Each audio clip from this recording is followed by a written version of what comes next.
Hello friends, super magic રસોઈમાં મિત્રો હું આપનું સ્વાગત કરું છું। આજે હું એકદમ સોફ્ટ, ક્રિસ્પી અને ખસ્તા એવી આપણે ચોળાફળીની રેસીપી તમારી સાથે શેર કરું છું। તો તમને ચોક્કસ આ વિડીયો ગમશે। ગમે તો લાઈક કરજો, શેર કરજો અને નવા મિત્રો સબસ્ક્રાઇબ કરવાનું તો ભૂલતા જ નહીં। અને મિત્રો બાજુમાં રહેલું બેલ આઇકનને પણ પ્રેસ કરજો, જેથી કરીને લેટેસ્ટ વિડીયોની માહિતી તમને મળતી રહે। તો હવે ચોળાફળીના ઇન્ગ્રેડિયન્ટમાં મિત્રો આપણે અત્યારે જો આ 2 કપ આપણે ચણાનો લોટ લીધો છે, બેસન છે જે એકદમ લીસો લોટ છે, અને 1 કપ આપણે અડદનો લોટ લીધો છે, એ પણ એકદમ લીસો જ છે। આ ચણાનો લોટ 200 ગ્રામ છે વજનમાં, અને એનાથી અડધો એટલે કે 1 કપ આપણે 100 ગ્રામ અડદનો લોટ છે। પછી મીઠું છે, તેલ છે, અને મસાલો બનાવવા માટે આપણે સંચર પાવડર અને લાલ મરચું લેશું, અને ચોળાફળીમાં આપણે આ સોડા નાખવાનો છે। બીજું આપણે ચટણી બનાવવા માટે લીલા મરચા, ધાણા ભાજી, આદુ, લીંબુ અને ખાંડ અને મીઠું લેશું, અને ચણાનો લોટ લેશું। તો બનાવવાનું ચાલુ કરીએ। તો મિત્રો ચોળાફળીને આપણે એકદમ બાર જેવી આ ચોળાફળી મેં કંદોઈ પાસેથી શીખેલી છે, એકદમ સોફ્ટ અને એકદમ ખસ્તા બનશે। તો અત્યારે આપણે આ 2 લોટને મેં ચાળી લીધા છે, ચાળી અને આપણે એને મિક્સ કરી લેશું। આ રીતે 2 લોટને સરખા મિક્સ કરી લેશું। પહેલા તો આ રીતે આપણે જો લોટને મિક્સ કરી લીધો છે। હવે આપણે જે કપથી લોટ લીધો છે ને એ જ કપથી આપણે અડધો કપ પાણી લેવાનું છે, કેમ કે આપણે આ લોટ કઠણ બાંધવાનો છે, એટલે પાણીનો ઉપયોગ આપણે ઓછો જ કરશું। અને એમાં આપણે અડધી ટીસ્પૂન જેવો ખાવાનો સોડા નાખી દેશું, અને 1.5 ટીસ્પૂન જેવું મીઠું નાખી દેશું। ટેસ્ટ એકોર્ડિંગ તમે વધઘટ કરી શકો છો।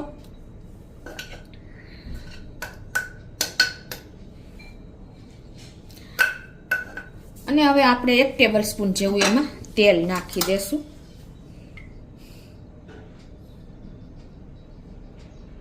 આ પરફેક્ટ રેશિયો છે મિત્રો, કે આપણે 2 કપ ચણાનો લોટ, 1 કપ આપણે અડદનો લોટ, અને 1 ટેબલ સ્પૂન જેવું તેલ, અડધી ટીસ્પૂન જેવું આપણે સોડા, અને 1.5 ટીસ્પૂન જેવું મીઠું, આ બધું જ આપણે આ રીતે મિક્સ કરી લેશું। પહેલા તો તેલ, સોડા અને મીઠાને,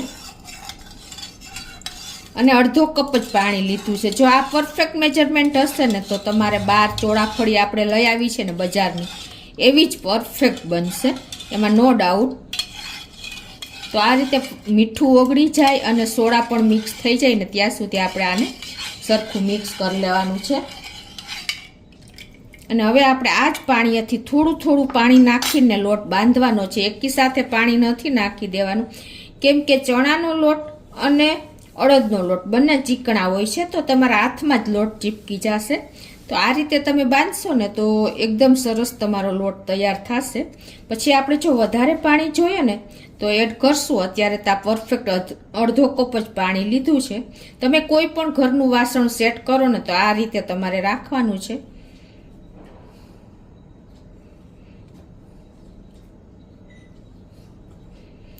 આજે આપણે એકદમ બાર જેવી જ બનશે। અને આ ચોળાફળી તમે મિત્રો ડીપ ફ્રીજમાં 6 મહિના કે 3 મહિના સુધી કાચી સ્ટોર કરીને ગમે ત્યારે તમે ગરમા ગરમ સર્વ કરી શકો છો તળીને। અને આપણે બનાવેલી ચોળાફળી 15 થી 20 દિવસ સુધી તમે ખાઈ શકો છો। તો આ રીતે જો આપણે અડધો કપ પાણી જે મિક્સ કરેલું હતું ને એ નાખી દીધું છે, અને જરૂર પડે ને તો જ આપણે વધારાનું પાણી એડ કરશું, કેમ કે આપણે ચોળાફળીનો લોટ એકદમ સ્ટીફ જ બાંધવાનો છે। તો આ રીતે જો આપણે એકદમ કઠણ લોટ બાંધી લીધો છે। રોટલીથી આપણે થોડોક કઠણ અને ભાખરીથી થોડોક સોફ્ટ એવો આપણે લોટ બાંધવાનો છે। અને હવે એને આપણે ટીપી લેશું। ટીપેલો લોટ હંમેશા ચોળાફળી તો જ સરસ બને છે। ઘણા લોકો એમ કહે છે ટીપા વગર, પણ તમે ટીપેલી ચોળાફળી અને ટીપા વગરના લોટની ચોળાફળી બનાવજો, બંનેમાં તમને ડિફરન્સ લાગશે। તો હવે આપણે આ લોટને ટીપવા માટે પાટલો કે તમે કાંઈ પણ લઈ શકો છો, કટિંગ બોર્ડ કે। તો અત્યારે આ રીતે આપણે એના 2 પાર્ટ કરી લેશું। અને બંને લોટને આપણે આ રીતે દસ્તો લેવાનો છે. તો આ રીતે જો આપણે 2 ભાગ કર્યા છે અને આ રીતે આપણે એને દસ્તેથી મારતું જવાનું છે અને ફોલ્ડ કરતું જવાનું છે. મિત્રો, કંદોઈ લોકો હંમેશા ચોળાફળીને ટીપીને જ કરે છે, એટલે એની ચોળાફળી આપણે બહારની ભાવે છે. આ રીતે તમારે ફોલ્ડ કરી દેવાનું છે અને પછી તમારે આ રીતે ફોલ્ડ કરીને પાછો એને દસ્તાથી ટીપી લેવાનો છે. કમસે કમ તમારે 10 મિનિટ આ રીતે દસ્તાથી એને ટીપવાનો છે અને ફોલ્ડ કરતું જવાનું છે. આવી રીતે જુઓ, તમારે લોખંડનો કે કોઈ પણ હેવી દસ્તો હોય ને એ લેવાનો છે. આમાં કાંઈ મહેનત બહુ નથી. અને આ રીતે તમારે પાછું એને ફોલ્ડ કરી દેવાનું છે. જેમ તમે ફોલ્ડ કરીને આ રીતે ટીપતા જશો ને તો કાંઈ ટાઈમ નહીં લાગે અને તમારા લોટનો એકદમ સરસ લાઇટ કલર થઈ જશે અને સોફ્ટ પણ થઈ જશે. તો આ રીતે જુઓ, આપણે 10 મિનિટ ટીપી લીધો છે અને જુઓ તમે એનો કલર પણ આવી રીતે ફોલ્ડ કરતી ગઈ છું અને ટીપતી ગઈ છું. અને હવે તમને એનો કલર ચેન્જ કેટલો થઈ ગયો છે ને એ બતાવું. આ આપણે ટીપા વગરનો લોટ છે અને આ ટીપેલો લોટ છે. તમને કાંઈ ખ્યાલ આવે છે? આ એકદમ વ્હાઈટ થઈ ગયો છે અને આ થોડોક પીળાશ ઉપર છે. તમને નજીકથી બતાવું છું, છે ને મિત્રો? તો આ રીતે તમારે 2 લોટને 10-10 મિનિટ ટીપી લેવાના છે. આવી રીતે તમારે જરૂર પડે ને તો તેલ એડ કરતું જવાનું છે અને ટીપતું જવાનું છે, એટલે એકદમ સરસ સોફ્ટ આપણો લોટ તૈયાર થઈ જશે. આ રીતે આપણે બંને લોટને 10-10 મિનિટ ટીપી લીધા છે, એટલે એનો કલર એકદમ વ્હાઈટ થઈ ગયો છે. હવે આપણે 2 લોટમાંથી આપણે આફાક લુવા કરી અને રોલ કરી લેશું, એટલે આપણે એના સરસ એક સરખા લુવા તૈયાર થઈ જાય. જરૂર પડે તો તમારે તેલવાળો હાથ કરી લેવાનો છે.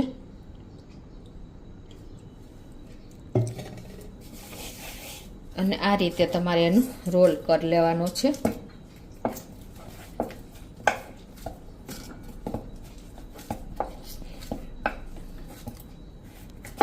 આ રીતે જો આપણે રોલ કરીને એક સરખા લુવા કરી શકશું, એટલે તમારે એક સરખા જ બધા તૈયાર થઈ જાય રોટલી.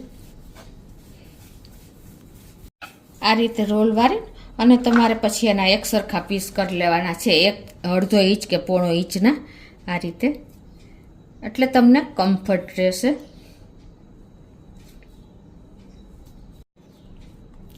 આ રીતે જો આપણે બધા રોલ કરીને અને પીસ કરી લેશું. હવે તમારે એક એક રોલ લેતો જવાનો છે અને આ રીતે તમારે પાતળી એવી રોટલી વણી લેવાની છે. અને તમારે અટામણની જરૂર પડે ને તો તમારે મેંદો કે ચણાનો લોટ કે આપણે અડદના લોટ નહીં લેવાનો, પણ તમારે ચોખાનો લોટ લેવાનો છે. ખાસ નોટ કરજો, આ પણ એક ટીપ જ છે. તો આ રીતે આપણે પાતળી એવી રોટલી વણી લેશું, થોડુંક અટામણ ચોખાના લોટનું નાખીને.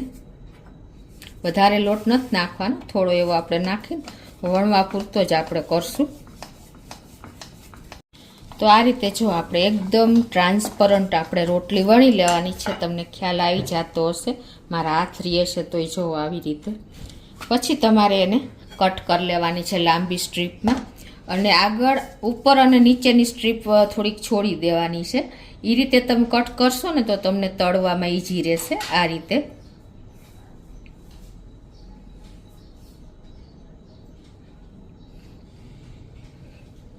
રીતે આપણે જો રોટલી વણી લીધી છે અને આને આપણે એક પ્લેટમાં મૂકતા જાશું. હજી એક તમને બતાવી દઉં. તો આ રીતે જો આપણે બીજી પણ તમને બતાવી દઉં કે તમારે આગળ અને પાછળનો રોટલીનો ઉપર નીચેનો ભાગ છોડી અને આ રીતે તમારે સ્ટ્રીપ કરી લેવાની છે. તમારે જેવડી કરવી હોય પોળી એવડી. આ રીતે, અને આવી રીતે તમે બધી ચોળાફળી વણી અને સ્ટ્રીપ કરી અને ઉપરા ઉપર રાખી અને તમે એને 3 મહિના કે 6 મહિના સુધી તમે આ રીતે ડીપ ફ્રીજમાં સ્ટોર કરીને અને રાખી શકો છો. આ રીતે ઉપરા ઉપર રાખીને, અને તમે ગમે ત્યારે કોઈ ગેસ્ટ આવે તો તમે નાસ્તો ઇન્સ્ટન્ટ તરીને આપી શકો છો. આ રીતે જો આપણે એક મોટી રોટલી વણી લીધી છે અને તમને બીજો શેપ પણ બતાવો. આ રીતે કરશો ને તો પણ તમને ઈઝી પડશે. ઘણા લોકોને આ રીતનો આ શેપ બહુ ગમે છે.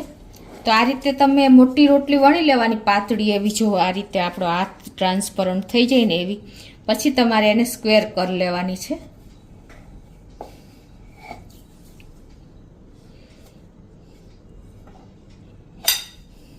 રીતે સ્ક્વેર કટ કરી અને પછી તમારે આ રીતે મોટા સ્ક્વેર પીસમાં જ કટ કરવાની છે.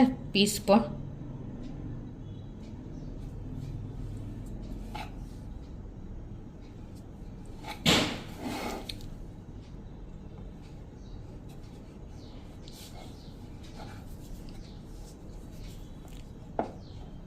આ રીતે પણ તમે કટિંગ કરી અને આ પીસને પણ તમે સરસ ડબ્બામાં સમાઈ જશે. તો આ રીતે પણ તમે કટ કરી શકો છો. બંને રીતે તમે કરી શકો છો, સ્ટ્રીપમાં અને સ્ક્વેરમાં. તો હવે આપણે બધી ચોળાફળી વણી લેશું. હવે જો આ રીતે આપણે બધી ચોળાફળીને તૈયાર કરી લીધી છે. હવે આને આપણે સુકાવા દેશું એટલે એકદમ સરસ તૈયાર થઈ જાય. હવે આપણે છે ને ચોળાફળી માટેની જે ચટણી હોય ને એ સ્પેશિયલ હોય છે, તો એ બનાવી લેશું. તો એમાં આપણે અત્યારે 1.5 ટેબલ સ્પૂન ચણાનો લોટ લેશું અને એને આપણે પાણી નાખી અને વિસ્કરથી વિસ્ક કરી લેશું. લમ્સ ન રહે ને એવું આપણે એનું બેટર તૈયાર કરી લેવાનું છે આ રીતે. તો આ રીતે જો આપણે એનું બેટર તૈયાર કરી લીધું છે. હવે છે ને આને આપણે પકવી લેવાનું છે ગેસ ઉપર પેનમાં નાખીને. સ્લો ફ્લેમ રાખી અને આને આપણે એકદમ સરસ તૈયાર કરી લેશું. આ રીતે આને આપણે લમ્સ ફ્રી એકદમ સરસ તૈયાર કરી લેવાનું છે. થોડુંક ઘાટું થાય ને એવું. આવી રીતે જો એકદમ ભેગું થઈ જાય ને ત્યાં સુધી આપણે 1 મિનિટ જ થશે, સરસ તૈયાર થઈ જાય. થોડુંક તમારે પાણી વધારે નાખવાનું. હવે આ લોટ આપણો ટૂંકમાં લોટને પકાવવાનો છે. તો આ રીતે આપણે પાકેલો લોટને મિક્સર જારમાં જ નાખી દેશું ચટણી બનાવવા માટે. તમે 1 કે 2 લીલા મરચાં તમારી તીખાશ પ્રમાણે નાખી દેવાના છે અને 1 ઇંચ આદુનો ટુકડો નાખી દેવાનો છે. તમે તીખું ખાતા હોય એ પ્રમાણે તમારે કરવાની છે ચટણી. અને આપણે થોડી એવી ધાણા ભાજી પણ આમાં નાખી દેશું, 2 ટેબલ સ્પૂન જેવી. અને અડધા લીંબુનો રસ નાખી દેશું. અડધી ટીસ્પૂન મીઠું, અડધી ટીસ્પૂન ખાંડ અને થોડું પાણી નાખી અને આને આપણે પેસ્ટ તૈયાર કરી લેશું, ચટણી તૈયાર કરી લેશું. તો આ રીતે જો આપણે ચટણીને તૈયાર કરી લીધી છે અને હવે એને આપણે એક બોલમાં લઈ લેશું. હવે આપણે ચોળાફળી ઉપર છાંટવા માટેનો મસાલો તૈયાર કરી લઈએ. તો એમાં અડધો ટેબલ સ્પૂન આ સંચર છે, એમાં અડધો ટેબલ સ્પૂન આપણે લાલ મરચું નાખી દેશું અને આ બધું મિક્સ કરી લેશું. આ આપણે ઉપર ચોળાફળીમાંથી ચાટશું ને તો તમારે ચટણીની પણ જરૂર નહીં પડે, એટલો સરસ ટેસ્ટ આવે છે.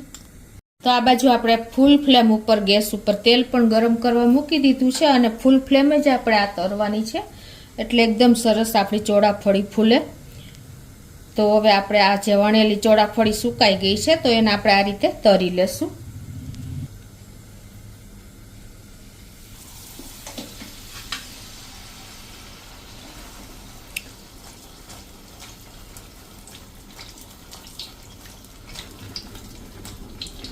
તો આ રીતે જો આપણી ચોળાફળી પણ સરસ ફૂલી ગઈ છે, તમને ખ્યાલ આવી જતો હશે. તો આને આપણે આ રીતે લઈ લેશું.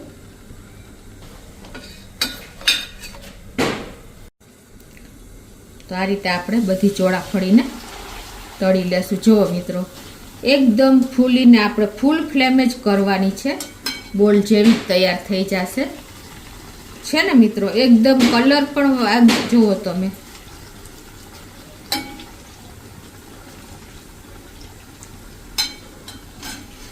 જો આપણી બધી ચોળાફળી ફૂલી ગઈ છે.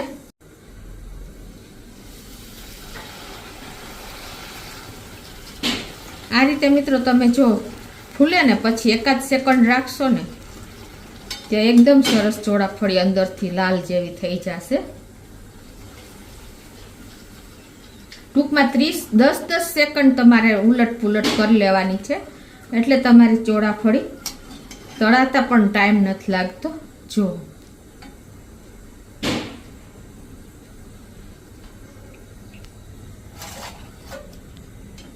એ જ રીતે આપણે આ ચોરસ પીસ પણ તરી લેશું.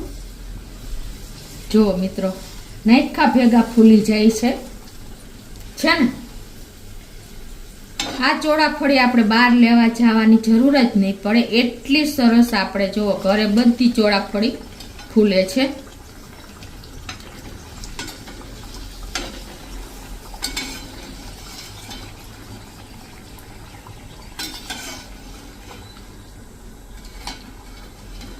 છે ને મિત્રો,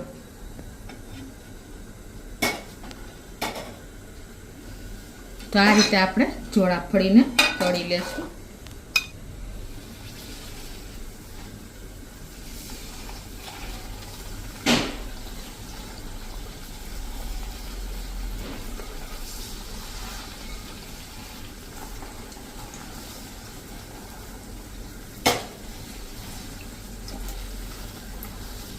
જો મિત્રો, આપણી બધી ચોળાફળી ફૂલી ગઈ છે અને સરસ એવી બાર જેવી જ આપણે આ સ્ક્વેર પણ તૈયાર થઈ છે.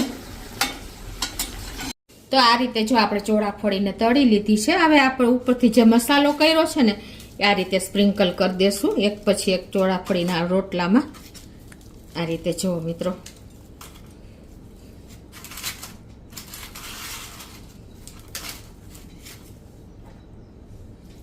એ જ રીતે આપણે આ સ્ક્વેર પીસમાં પણ સ્પ્રિંકલ કરી દેશું મિત્રો. એકદમ આપણી ચોળાફળી જો બાર જેવી જ ફૂલી છે. આપણે કંદોઈ પાસેથી જ મેં આ ટિપ્સ લીધી છે મિત્રો. આપણી ચોળાફળી જો મસાલો છાટીને પણ રેડી છે અને એનું ટેક્સચર પણ તમને બતાવી દઉં કે કેવું થયું છે. જુઓ મિત્રો, તમને એક જ ચોળાફળી હાથમાં છે ને મિત્રો, એકદમ આપણે ભૂકો થઈ જાય છે. જો આવી ચોળાફળી તમે બનાવશો ને પરફેક્ટ મેજરમેન્ટ સાથે તો તમને ક્યારેય બહાર લેવા નહીં દોડો અને એકદમ બધા ઘરે હોશે ખાશે એવી આપણી ક્રિસ્પી સોફ્ટ અને એકદમ ફૂલેલી ચોળાફળી આપણી તૈયાર થઈ છે મિત્રો. અને ચટણી પણ એટલી જ ટેસ્ટી થઈ છે, એ પણ તમને બતાવી દઉં. જો મિત્રો, આ ચટણીની સાથે આ ચોળાફળી હોય તો બીજું શું જોઈએ મિત્રો. એકદમ બાળકોનેથી વડીલોને બધાને મજા પડી જાય એવી આપણી ચોળાફળી આજે તૈયાર થઈ છે. તો દિવાળીએ ચોક્કસ તમે એક વખત આ રીતે ટ્રાય કરજો અને મને કોમેન્ટ બોક્સમાં જણાવજો કે તમને આ ચોળાફળીનો વિડીયો કેવો લાગ્યો મિત્રો. તમને ગમે તો લાઈક કરજો, શેર કરજો અને નવા મિત્રો સબસ્ક્રાઈબ કરવાનું તો ભૂલતા જ નહીં.